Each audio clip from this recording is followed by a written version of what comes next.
అదే RTV app వార్తల్ని క్షణాల్లో చదివే అవకాశం ఉంటుంది. ఒక న్యూస్ పేపర్, ఒక టెలివిజన్ ఛానల్ మీ చేతుల్లో ఎప్పుడూ ఉంటాయి. Welcome to RTV. నేను Varma. Andhra Pradesh deputy chief minister అలాగే ఫారెస్ట్ మినిస్టర్ అయిన పవన్ కళ్యాణ్ ఒకటి చెప్పారు.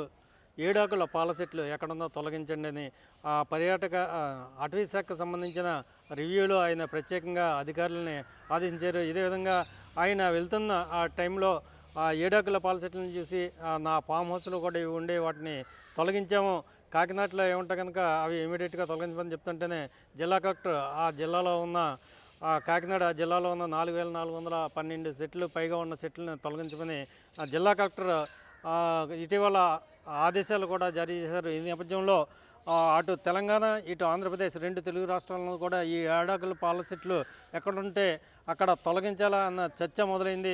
అసలు 7 ఆకుల పాల చెట్ల వల్ల వచ్చే చేటు ఏటు అన్నది మనతో పాటు చర్చించడానికి ప్రకాష్ గారు ఉన్నారు. డాక్టర్ ప్రకాష్, వృక్షశాస్త్ర నిపుణులు. సార్ చెప్పండి ప్రకాష్ గారు, ఏటి ఈ 7 ఆకుల పాల చెట్లని ఆరోగ్యానికి హానికరమా? ఎందుకని సాక్షాత్ డిప్యూటీ సీఎం లాంటి వాళ్ళే చెప్పారు. సార్, ఈ 7 ఆకుల పాల చెట్టుని ఆల్స్టోనియా స్కాలరిస్ అని పిలుస్తారండి. ఇది మన ఇండియన్ ప్లాంట్. వెస్టర్న్ ఘాట్స్లోని అండ్ ఈస్టర్న్ ఘాట్స్లో కొన్ని ప్లేసెస్లో పెరుగుతూ ఉంటుంది. నేటివ్ ప్లాంట్ అనమాట అండి. ఈ ప్లాంట్ మీద కొంత కాంట్రవర్సీ నడుస్తూ ఉన్నది ఎప్పటి నుంచి కూడా. ఎందుకంటే దీనిని సిటీస్లోకి ఇంట్రడ్యూస్ చేశారు. చక్కగా డ్రాట్ రెసిస్టెంట్ ప్లాంట్, గ్రీన్గా ఉంటుంది and it is also control sound pollution అండి. సో మెనీ బెనిఫిట్స్ ఉన్నాయి కాబట్టి వీటిని ప్లాంటేషన్ చేశారు. అయితే దాని ఫ్లవరింగ్ వచ్చేసరికి ఒకేసారి మ్యాసివ్ బ్లూమింగ్ రావడం వల్ల కొంచెం ఆస్తమా పేషెంట్స్ ఇబ్బంది పడుతూ ఉన్నారు. కాబట్టి కొన్ని కంప్లైంట్స్ రావడం, అధికారులు వాటిని తొలగించమండం అని ఎవ్రీ ఇయర్ కూడా ఇటువంటి సిచ్యువేషన్ జరుగుతూ ఉందండి. సో దానివల్ల అధికారులు అటువంటి డెసిషన్ తీసుకుని ఉండొచ్చు అండి. అంటే ఇతర దేశాల్లో ఈ ప్లాంట్ని నిషేధించారని చెప్తూ ఉంటారు. అలాంటి ప్లాంట్ని మనం ఎందుకు ఇక్కడ ప్లాంటేషన్ చేయాల్సి వచ్చింది? సార్, ఈ ప్లాంట్ ఎస్పెషల్లీ మన ఇండియన్ ప్లాంట్ అండి. ఇతర దేశాల్లో నిషేధించిన ప్లాంట్ కోనోకార్పస్ లాన్సిఫోలియస్ అని ఒక ప్లాంట్ ఉంది, బటన్ వుడ్ అని. సమ్టైమ్స్ కొన్ని న్యూస్ ఛానల్స్ కూడా దాని గురించి కన్ఫ్యూజ్ అవుతూ ఉన్నారు చాలామంది. ఆల్స్టోనియా స్కాలరిస్ డెవిల్స్ ట్రీ ఇండియన్ ప్లాంట్. అది దాని మ్యాసివ్ బ్లూమింగ్ వచ్చినప్పుడు ఆస్తమా పేషెంట్స్ ఇబ్బంది పడుతూ ఉంటారు. కోనోకార్పస్ లాన్సిఫోలియస్ అనేది కోన్ షేప్లో పెరుగుతున్న ప్లాంట్. ఈ ప్లాంట్ హైవేస్లో, మీడియన్స్లో వేశారనమాట. ఎక్కువగా ప్లాంటేషన్ వేయడం వల్ల దాని ఏమంటారు, మోనోకల్చర్ అనేది ఎప్పుడు కూడా సజెస్టబుల్ కాదు బయోడైవర్సిటీకి. దానివల్ల వాటిని మ్యాసివ్ ప్లాంటేషన్ చేయకూడదని కూడా కొన్ని సజెషన్స్ వచ్చినాయి. ఆల్మోస్ట్ 2017లో కూడా మేము కూడా సజెస్ట్ చేసామండి. అంటే 7 ఆకుల పాల చెట్టు వేయడం వల్ల ఏవైతే వాటర్ పాకెట్స్ అన్నీ కూడా దెబ్బతింటాయి, అవి ఎక్కువ వాటర్ తీసుకుంటాయని చెప్తుంటారు. వేళ్ళు లోపలికంట తీసుకుపోయి 7 ఆకుల పాల చెట్టు అనేది ట్యాప్ రూట్ సిస్టమ్ ఉంటుందండి.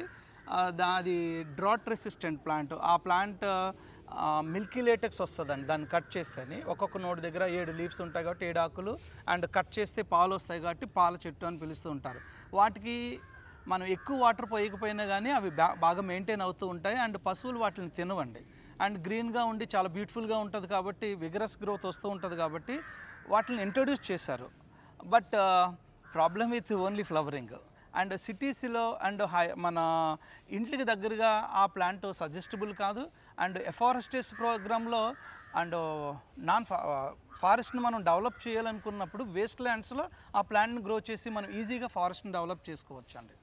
మనం ఒకటి ప్రధానంగా చెప్పండి, మన అటు తెలంగాణ కావచ్చు ఇటు ఆంధ్రప్రదేశ్ కావచ్చు చాలా లార్జెస్ట్, ఇది చాలా హ్యూజ్గా పెంచారు. ఇప్పుడు వాటన్నిటిని నరికేయాలంటే చాలా బాధగా కూడా ఉంటుంది ఫారెస్ట్ అధికారులు కావచ్చు, లేకపోతే మామూలు జనానికి కూడా కావచ్చు. అసలు ఈ ప్లాంటేషన్ చేసేటప్పుడు ఎలాంటి కేర్ తీసుకోవాల్సి ఉంటుంది? ఎలాంటి ప్లాంట్స్ మనం ఐడెంటిఫై చేయాల్సి ఉంటుంది? సార్, ఫారెస్ట్లో బయోడైవర్సిటీలో రకరకాల చెట్లు, రకరకాల జంతువులు ఉంటాయండి. అవి కొన్ని మనకి హెల్ప్ఫుల్గా ఉంటాయి, కొన్ని మెడిసినల్గా ఉంటాయి, కొన్ని హార్మ్ఫుల్గా కూడా ఉంటాయి. వాటిని మనం పాయిజనస్ ప్లాంట్స్ అని అంటాం. ఈవెన్ దో పాయిజనస్ ప్లాంట్స్ అనేవి మెడిసిన్ తక్కువ అమౌంట్లో తీసుకుంటే మెడిసిన్గా కూడా మనం వాడుకోవచ్చు అనమాట. అయితే అధికారులు ఎప్పుడైనా కానీ ఇటువంటి ప్లాంటేషన్ చేస్తూ ఉన్నప్పుడు ఖచ్చితంగా ఎక్స్పర్ట్స్ని కలవాలి. ఎక్స్పర్ట్స్ని కలిసి ఇది రెసిడెన్షియల్ ఏరియాకి సూటబుల్ అవుతుందా కాదా అనేది ఖచ్చితంగా తెలుసుకోవాలండి. అలా తీసుకోకుండా, సజెషన్స్ తీసుకోకుండా నర్సరీలో అవైలబుల్ అవుతున్నాయని తీసుకొచ్చి వేస్తే ఇటువంటి ప్రాబ్లమ్స్ వచ్చే ఛాన్సెస్ ఉన్నదండి. అండ్ యాజ్ ఏ బొటనిస్ట్గా మేము చెప్పేది ఏంటంటే అండి, మోనోకల్చర్ అనేది సజెస్టబుల్ కాదు. బాగుంది కదని ఒకే ప్లాంట్ని ఎక్కువగా వేస్తే కనుక బయోడైవర్సిటీ ఇంబ్యాలెన్స్ అవుతుంది. So we should maintain the diversity. మనం ఎప్పుడైతే ప్లాంట్ డైవర్సిటీని మెయింటైన్ చేస్తామో ఆటోమేటిక్గా యానిమల్ డైవర్సిటీ కూడా మెయింటైన్ అవుతుంది. 1 or 2 ప్లాంట్స్ ఉంటే కనుక ఆ ఫ్రాగ్రెన్స్ ఇబ్బంది కాదండి. మ్యాసివ్ ప్లాంటేషన్ ఉండడం వల్ల ఇబ్బంది అవుతుంది. That is the thing. ఇప్పుడు మీరు ఒకటి చెప్పండి, మీ ఏదైతే ఉందో 7 అడుగుల పాల చెట్టు, కనీసం మేకలు కూడా దాని కొరకు, అలాగే దాని పిట్టలు కూడా వాళ్ళు అని చాలామంది చెప్తూ ఉంటారు. అందుకనే దాన్ని డెవిల్ ట్రీ అని కూడా అంటుంటారు. అలాంటి చెట్లని ఎందుకు మనం పెంచి పోషించాలి? తీసేయడంలో తప్పేం లేదు. సరే, అంటే ఈ 7 ఆకుల పాల నేను ముందుగా చెప్పినట్టుగా 7 ఆకుల పాల మన ఇండియన్ ప్లాంట్ అండి.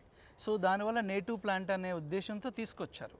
చాలామంది ఏంటంటే ఇంట్రడ్యూస్డ్ ప్లాంట్స్ కంటే నేటివ్ ప్లాంట్స్ బాగుండాలి, మనకు కావాలి అని అనుకుంటారండి. అండ్ ఈ ప్లాంట్స్కి సో మెనీ యూజ్ఫుల్ ఆస్పెక్ట్స్ ఉన్నాయండి. ఈ బార్క్, ఈ చెట్టు స్టెమ్తో, వుడ్తో పలకలు తయారు చేస్తారనమాట అండి. అండ్ అగ్గిపుల్లలు, బాక్సెస్, ఫ్రూట్స్ అవి పెట్టుకునే బాక్సెస్, లైట్ వెయిట్ ఉండే మెటీరియల్ ఏదైనా కానీ తయారు చేస్తూ ఉంటారు. అఫ్ కోర్స్ ఆ ఆస్పెక్ట్స్లో ఇంట్రడ్యూస్ చేసి ఉండొచ్చండి. But place is wrong place. అంటే నాన్ రెసిడెన్షియల్ ఏరియాకి అయితే కనుక బెస్ట్ ప్లాంట్ అండి అది, మన native plant. And so many positive points ఉన్నాయండి. అంటే మేకలు తినవా అని అంటే కనుక అపోసైనేసి అనే ఫ్యామిలీకి చెందింది ఈ ప్లాంట్. దీనికి ఇది మనకి తెలిసిన పేరు చెప్పాలి అని అంటే బిళ్ళగన్నేరు కుటుంబానికి చెందింది. బిళ్ళగన్నేరు, గన్నేరు ఈ ఫ్యామిలీ అన్నికి చెందిన అనమాట. ఈ కుటుంబానికి చెందిన మొక్కలు నీటిని కూడా పశువులు తినవండి. మనం ఆర్నమెంటల్గా, మెడిసినల్గా కూడా గ్రో చేసుకుంటూ ఉంటాం. అంటే మనం చూడొచ్చండి, ప్రతి ప్లాంట్కి కూడా ఒక మెడికేటెడ్ వాల్యూ ఉంటుంది. అలాంటి మెడికేటెడ్ వాల్యూస్ ఏమన్నా ఈ ఉన్నాయండి. కొన్ని డిసీజెస్కి కూడా చాలా మంచి మెడిసినల్ ప్లాంట్ అండి ఇది. ఆ లేటెక్స్ని కూడా కొన్ని స్టమక్ రిలేటెడ్ ప్రాబ్లమ్స్కి వాడతారని లిటరేచర్లో ఉన్నాయండి. ఏదైనా మనం చూసే ఆస్పెక్ట్ని బట్టి ఉంటుంది. అండ్ ప్లేస్ ఖచ్చితంగా. యాజ్ ఏ బొటనిస్ట్గా మీరు చెప్పండి, వీటిని తీసివేయడం ఎంతవరకు సమంజసం? సో యాజ్ ఏ బొటనిస్ట్గా మేము చెప్పాలి అని అంటే, అధికారులు డెసిషన్ తీసుకుంటున్నప్పుడు ఎవ్రీథింగ్, అంటే ప్లాంటేషన్ చేసేటప్పుడు కానీ ఇలా తీసేయాలి అని చెప్తున్నప్పుడు కానీ ఎక్స్పర్ట్స్ సజెషన్స్ తీసుకుని చేస్తూ ఉంటే అన్నీ బాగానే ఉంటాయి.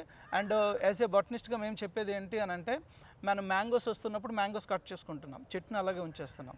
కాబట్టి బ్లూమింగ్ వస్తూ ఉన్నప్పుడే ప్రాబ్లం ఉంది. రిమైనింగ్ టైం అంతా కూడా బాగానే ఉంటుంది. కాబట్టి ఒకవేళ మనం మ్యాంగోస్ కట్ చేసుకున్నట్టుగా ఈ ఫ్లవరింగ్ని బడ్ కండిషన్లో ఏమన్నా ప్రూన్ చేసి మెయింటైన్ చేసుకోవచ్చు. అదర్వైజ్ కంప్లీట్గా తీసేయకుండా అక్కడక్కడ కొన్ని చెట్లు ఉంచుకుని ఆ తీసేసిన ప్లేస్లో మన అదర్ ప్లాంట్స్, వేప, నేరేడు ఇటువంటి ప్లాంట్స్ అన్ని కూడా గ్రో చేసుకోవచ్చు అండి. చాలాసార్లు ఈ రోడ్స్కి అండ్ పార్క్స్లో ఇటువంటిలో ఇంట్రడ్యూస్డ్ స్పీసీసే ఎక్కువ వేస్తూ ఉంటారు. కానీ మన నేటివ్ ప్లాంట్స్ లాంటి వేప, నేరేడు అండ్ మ్యాంగో ఇటువంటి ఫ్రూట్స్ ఈల్డింగ్ ఇచ్చే ప్లాంట్స్ని వేసుకుంటే కనుక ఖచ్చితంగా బయోడైవర్సిటీ కూడా మెయింటైన్ అవుతూ ఉందండి. But most of the officers fast growing అయిపోవాలి, 6 monthsలో మాకు రిజల్ట్ కావాలనిపిస్తారండి. పెరుగుట వరకు కానీ సో ఇటువంటి ఇంపాక్ట్సే వస్తూ ఉంటాయి. స్లో గ్రోత్ అనేది ఎప్పుడు కూడా స్ట్రాంగ్గా ఉంటాయి. మన ప్లాంట్స్ చాలా ప్లాంట్స్ ఉన్నాయి అటువంటివి అండి. Yes sir, thank you. ఒకటే చెప్తా ఉన్నారు ప్రకాష్ గారు, మొత్తం బయోడైవర్సిటీని కాపాడడానికి రకరకాల మొక్కలు పాతాల్సింది ఉంది. ఒకే మొక్క చాలా ఏపుగా పెరిగిపోద్ది, ఆ తక్కువ కాలంలోనే ఇవి పెరిగిపోతాయన్న ఉద్దేశంతో వీటిని పెంచడం వల్లనే విరివిగా మొత్తం 2 రాష్ట్రాల్లో కూడా ఇవి కనపడతా ఉన్నాయి. అయితే ఎలాంటి ప్లాంటేషన్ చేసేటప్పుడు నిపుణుల సలహా తీసుకుంటే కనుక ఇలా ఏపుగా పెరిగిన, విరివిగా పెరిగిన ఈ చెట్లను నరికేసే బాధ ఉండదు. ఇప్పుడు ప్రతి ఒక్కరికి కూడా ఎదిగిన చెట్టును నరకడం అంటే చాలా బాధగా ఉంటుంది. ఆ ఇంట్లో ఒక వ్యక్తిని బాధించినట్టుగా ఉంటుంది. కాబట్టి ముందు ఇలాంటి ప్లాంటేషన్ చేసేటప్పుడు అధికారులు, వృక్ష సంబంధిత నిపుణులు ఎవరైతే ఉన్నారో వాళ్ళ సలహాలు పాటించాలని ఆయన సలహా ఇస్తూ ఉన్నారు. కెమెరా అజయ్తో వర్మ, RTV విశాఖపట్నం నుంచి. మరిన్ని వీడియోస్ కోసం ఛానల్ ని సబ్స్క్రైబ్ చేయండి. లేటెస్ట్ అప్డేట్స్ కోసం వాట్సాప్ ఛానల్ ని ఫాలో చేయండి. అండ్ లింక్ డిస్క్రిప్షన్ లో ఉంది.